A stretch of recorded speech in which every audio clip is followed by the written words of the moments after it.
Dans cette capsule, nous allons poursuivre la correction d'un exercice de type bac S dont le thème principal est la trigonométrie. Alors, je vous rappelle très rapidement qu'il s'agit en gros, de rechercher l'angle optimal qui permette d'effectuer le tirage de cette masse à l'aide d'une force minimum.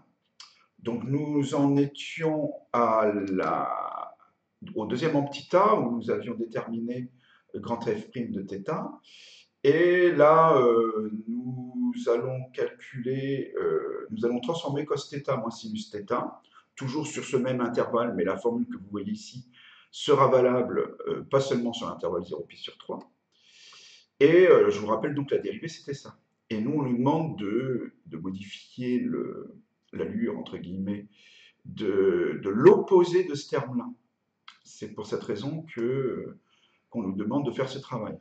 Et donc, on va partir du membre de droite de la formule pour pouvoir transformer, alors je vous remonte l'énoncé, on cherche à prouver ceci. Et donc, en fait, on va plutôt s'atteler à ce terme-là, qu'on multipliera par racine de 2 en espérant trouver cos θ moins sinus θ.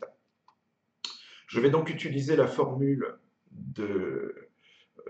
d'addition cosinus A plus B égale cos A, cos B moins sinus A, sinus B, qu'on applique à cos θ plus pi sur 4.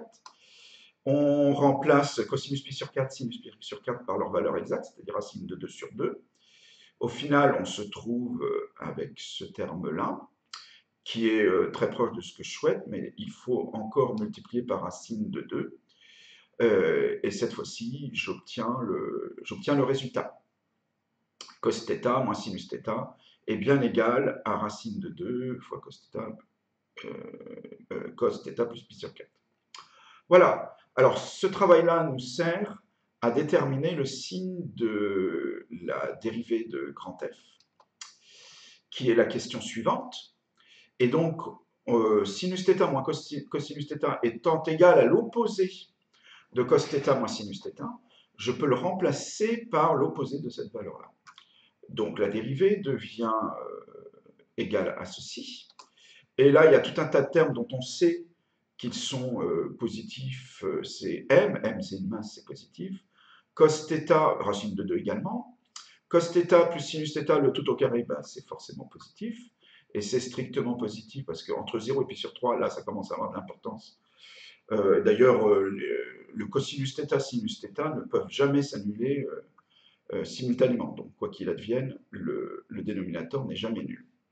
Au final, grand F' de t est du signe, je n'ai pas encore évoqué le moins, est du signe de moins cos θ plus pi sur 4. Voilà, bah écoutez, ça suffira pour cette capsule. Je vous remercie d'avoir suivi et je vous dis à bientôt.